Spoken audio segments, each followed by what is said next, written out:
आज के वीडियो में हम लोग बात करेंगे किसी गोलीय दर्पण की आर और एफ में संबंध, यानी आर का मतलब वक्रता त्रिज्या और फोकस दूरी में संबंध हम लोग फाइंड करने वाले हैं, जो कि बोर्ड के एग्जाम के लिए बेहद ही इंपॉर्टेंट ये टॉपिक बन जाता है।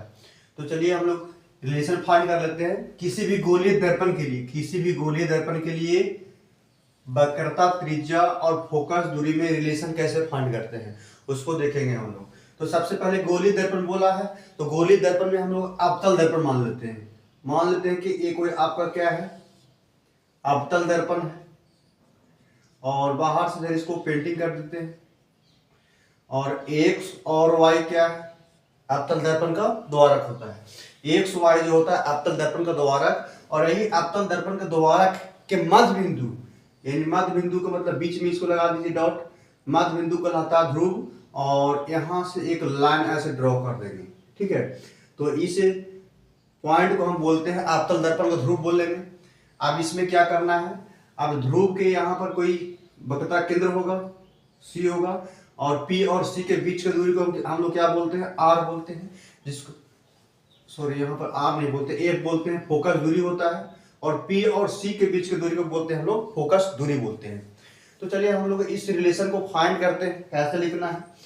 देखिए सबसे पहले लैंग्वेज लिखने के लिए सीखिए क्या लिखना पड़ेगा कि हम लोग ये जानते हैं कि मुख्य अक्ष के समांतर यदि कोई प्रकाश से किरण जाती है तो दर्पण से परिवर्तन के बाद कहां से गुजरती है, फोकस से। इस पॉइंट को आप याद रखिएगा, दर्पण से परिवर्तन के बाद ये आपका फोकस से होकर गुजर रही है, इस पॉइंट से गुजरेगी दर्पण से परावर्तन के बाद। अब इस किरण को ए और बी मान लीजिए, ये जो आपतित किरण है इस किरण को ए और बी मान लेंगे। और मानने के बाद यहाँ पे हम लोग का अभिलंब ठीक है खींचना पड़ेगा, जो कि बी सी से लेके बी तक ऐसे हम लोग अभिलंब बना लेंगे। सी से लेके बी तक जो हमारा डॉटेड लाइन होगा ये अभिलंब का काम करेगा। ये जो आपका है ये अभिलंब बन गया। अब चाहे तो इस पॉइंट को और आगे बढ़ा सकते हैं, बढ़ा दिए, इस पॉइंट को भी मान लो। अब ये आपतित किरण है और ये अभिलंब बन गया, और अभिलंब के बीच जो कोण बनता है उसको आपतन कोण, और एक कौन सी किरण हो गया, ये आपतन कोण, ये आपतित किरण, ये परावर्तित किरण, और अभिलंब और परावर्तित किरण के बीच जो कोण बनता है उसको बोलते हैं परावर्तन कोण। इस कंसेप्ट को आप समझ गए होंगे। ये आपतित किरण है, ये परावर्तित किरण है, और आपतित किरण और अभिलंब के बीच जो कोण बनता है उसको आपतन कोण, और परावर्तित किरण और अभिलंब के बीच जो कोण बनता है उसको परावर्तन कोण बोलते हैं। ठीक है, इतना हम लोग जान गए। इसके बाद देखिए सबसे पहले क्या लिखेंगे हम लोग, माना कि ए बी आपतित किरण दर्पण से परावर्तन के बाद एफ का मतलब फोकस से, एफ से होकर गुजरती है, एफ से होकर गुजरती है। तो प्रकाश के परिवर्तन के नियम से, प्रकाश के परावर्तन के नियम से, प्रकाश के परिवर्तन का नियम क्या कहता है, आपतन कोण का मान परावर्तन कोण के मान के बराबर होता है। तो यहां पर लिख देते हैं हम लोग आपतन कोण, यानी आपतन कोण का मतलब आई बराबर, यहां पर लिखना पड़ेगा परावर्तन कोण का मतलब आर लिखना पड़ेगा, यानी आई जो है आर के बराबर हो जाएगा। अब यहाँ पर देखिए आपतन कोण का नाम देखिए, जिस एंगल अगर लिखना रहता है ना उस पॉइंट को हम बीच में लिखते हैं। देखिए ए बी और सी यही आपका क्या है, आपतन कोण है। ए बी और सी ये आपतन कोण बराबर परावर्तन कोण लिखेंगे तो क्या लिखेंगे, सी बी और एफ। तो यहाँ पर लिखना पड़ेगा कोण ए बी सी बराबर कोण सी बी और एफ, सी बी और एफ लिखना पड़ेगा। आपतन कोण देखिए ए बी और सी, ठीक है। अब इस कोण को लिखना है ना तो ये वाला पॉइंट को बीच में रखना पड़ेगा, तो बी सी बी और एफ ऐसा लिख देंगे, ठीक है। अब देखिए इतना लिखने के बाद इसको चाहे तो इक्वेशन नंबर कितना मान लीजिए, फर्स्ट मान लीजिए। और एक 9th क्लास में आपका कंसेप्ट क्या था, देखिए थोड़ा सा, दो प्रकाश किरण एक दूसरे के समांतर रहेगा और यहाँ से कोई यदि तिर्यक छेदी रेखा कट करता है तो ये वाला कोण जो होता है ना और ये वाला कोण एकांतर कोण कहलाता है। एकांतर कोण का मान आपस में क्या होना चाहिए, बराबर होना चाहिए। तो यहाँ पर देखो तो इस लाइन को, ए बी लाइन को यदि हम आगे ऐसे करके बढ़ाते और यहाँ पर देखिए ए वाला लाइन एक दूसरे के समांतर है, तो समांतर है तो ए वाला कोण और ए वाला कोण आपस में क्या हो जाएंगे, आपस में बराबर हो जाएगा, इक्वल हो जाएगा। तो देखिए ए वाला कोण और ए वाला कोण एकांतर कोण से आपस में क्या हो गया, बराबर हो गया। तो यहाँ पर लिख सकते हैं तथा, यहाँ पर लिख सकते हैं तथा कोण कोण ए बी सी बराबर, कोण ए बी सी बराबर ये वाला कोण, कोण बी सी और एफ, कौन कौन से, तो लिखेंगे हम लोग एकांतर, एकांतर कोण से, एकांतर कोण से आपस में क्या हो गए, बराबर हो गए। इसको मिटा देते हैं। ए वाला कोण एक दूसरे का समांतर है तो ए वाला एंगल और ए वाला एंगल आपस में बराबर हो जाएगा। अब देखिए इसको आप मान लो इक्वेशन नंबर कितना, सेकंड, इसको मान लो इक्वेशन नंबर सेकंड। देखिए ए बी और ए बी सी और ए बी सी इक्वल है तो ये दोनों इक्वल हो जाएगा ना, तो इसीलिए कोण सी बी और एफ, सी बी और एफ बराबर कोण बी सी और एफ के बराबर हो जाएगा।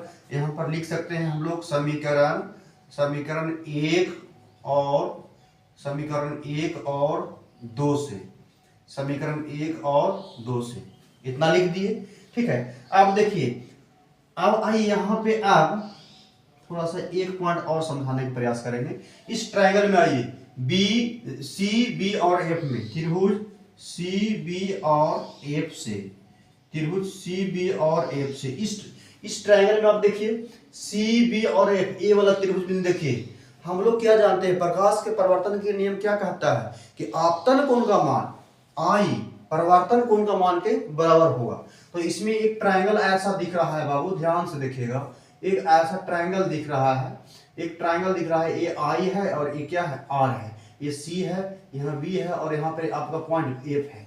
और आपतन कोण परावर्तन कोण के मान के आपस में क्या है, बराबर है। ए वाला कोण और ए वाला कोण आपस में बराबर है तो किसी भी त्रिभुज के दो भुजा, दो कोण यदि बराबर रहे तो इस कोण के सामने वाला भुजा ए और ए कोण का सामने वाला भुजा ए भी आपस में क्या हो जाएगा, बराबर है। तो यहाँ पर देखिए बी वाला कोण, यहाँ पर बी कोण और सी कोण आपस में बराबर है, ए वाला बी वाला कोण और यहाँ पर ए आपस में बराबर है।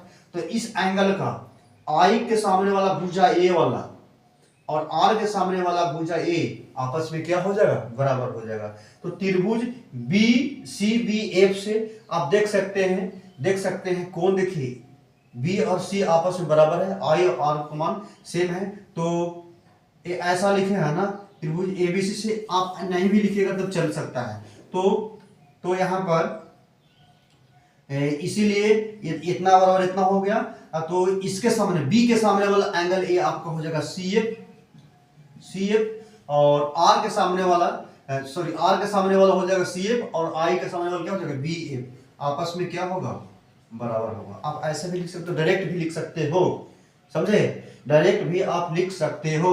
यहाँ पर ऐसे लिख सकते हो चूंकि त्रिभुज सी बी एफ से, क्योंकि त्रिभुज सी बी एफ से कोण आई बराबर कोण क्या है, आर के बराबर है। यहाँ पे हिंट के तौर पर ऐसा लिख देना, ठीक है। इसके बाद क्या लिखना पड़ेगा हम लोग को, आप देखिए सी एफ बराबर बी एफ, इतना लिख लिए, ठीक है। इसके बाद चलिए ठीक है, दिखाई दे रहा है, चलिए इसके बाद क्या करना है, थोड़ा सा एक पॉइंट इसमें कंसीडर करना है। क्या, देखिए ये जो द्वारक है ना, इस दर्पण का जो द्वारक है, देखिए यहाँ से ये 100 द्वारक है और हम पॉइंट बी माने हैं और यहाँ पर पी माने हैं, पी क्या ध्रुव है।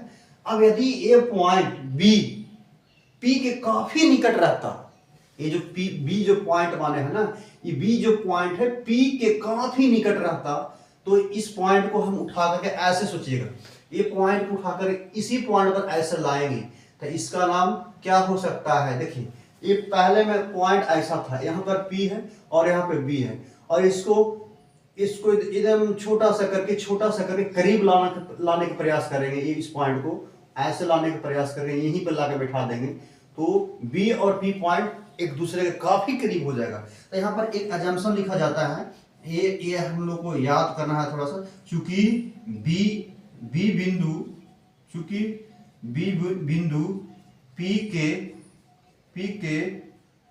पी के काफी निकट हो तो अब बी बिंदु जो है पी के काफी निकट हो जाएगा तो हम लोग सी एफ बराबर ये पी के जगह पर हम बी के जगह पर हम लोग क्या लिख सकते हैं, पी एफ लिख देंगे।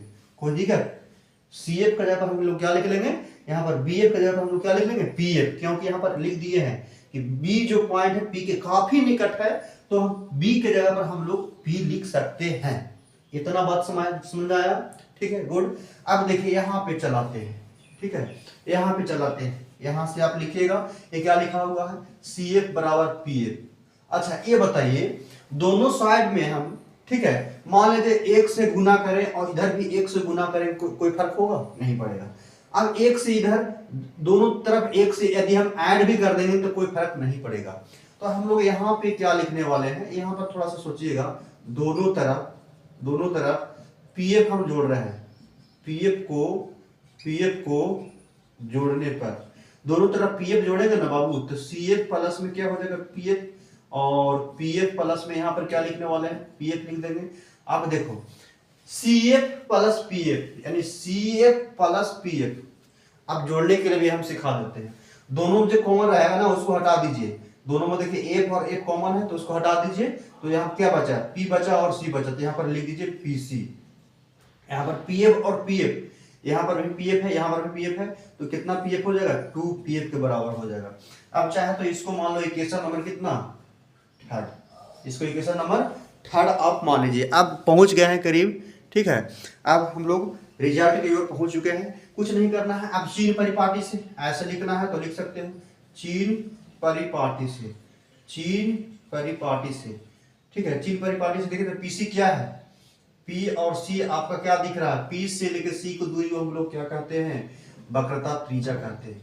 और पीएफ क्या होता है, पीएफ जो होता है फोकस दूरी होता है बाबू, और आपतल दर्पण लिए है ना तो दोनों क्या हो जाएगा, माइनस में हो जाता है, तो इसलिए पीसी हम लोग क्या लिखना पड़ेगा, पीसी बराबर माइनस आर लिखना पड़ेगा, माइनस आर, और पीएफ, यहाँ पर पीएफ क्या है तो फोकस दूरी है तो माइनस एफ लिखना पड़ेगा। अब इस वैल्यू को इसमें रखो, इस वैल्यू को इसमें हम रखेंगे, इस वैल्यू को पीसी और 2एफ को रखेंगे तो क्या हो जाएगा, आप देख सकते हो यहाँ पे मिटा देते हैं, आप यहाँ पे नहीं दिख रहा होगा तो यहाँ पे चलाइएगा, तो समीकरण 3 से यहाँ पे लिख देना, समीकरण 3 से क्या है भाई, तो पीसी बराबर 2एफ 2pf, तो पीसी का वैल्यू रखो, पीसी का वैल्यू क्या होता है, आर लेंगे माइनस आर, और यहाँ पर पीएफ का वैल्यू कितना होगा, देखिए पीएफ का वैल्यू माइनस एफ है, पीएफ का वैल्यू देखिए पी से लेके एफ तक की दूरी वो एफ का लाता है ना, और इधर दूरी मापते हैं तो माइनस में, तो -2 × एफ जो कि आपका माइनस माइनस प्लस हो जाएगा, तो इसीलिए आर बराबर 2एफ आपका क्या हुआ, प्रूफ हो गया। अच्छा इसे लैंग्वेज के तौर पर यदि पूछेगा ना, लैंग्वेज यदि पूछेगा तो ऐसे पूछेगा कि सिद्ध कीजिए कि किसी गोलीय दर्पण की वक्रता त्रिज्या जो होती है फोकस दूरी की क्या होती है, वक्रता त्रिज्या होती है फोकस दूरी की दुगनी होती है। ऐसे लैंग्वेज में पूछ सकता है, सिद्ध कीजिए कि किसी गोलीय दर्पण की वक्रता त्रिज्या फोकस दूरी के दुगनी होती है, या सिद्ध कीजिए कि किसी गोलीय दर्पण की फोकस दूरी जो होती है वक्रता त्रिज्या के आधी होती है, वक्रता त्रिज्या के आधी होती है। तो ये बोर्ड के एग्जाम में 10th लेवल में जो है ये 5 मार्क्स में पूछा जाता है। तो चलिए ये आपका रहा डेरिवेशन, अगले वीडियो में हम लोग दर्पण सूत्र प्रूव करने का प्रयास करेंगे। Thank you very much.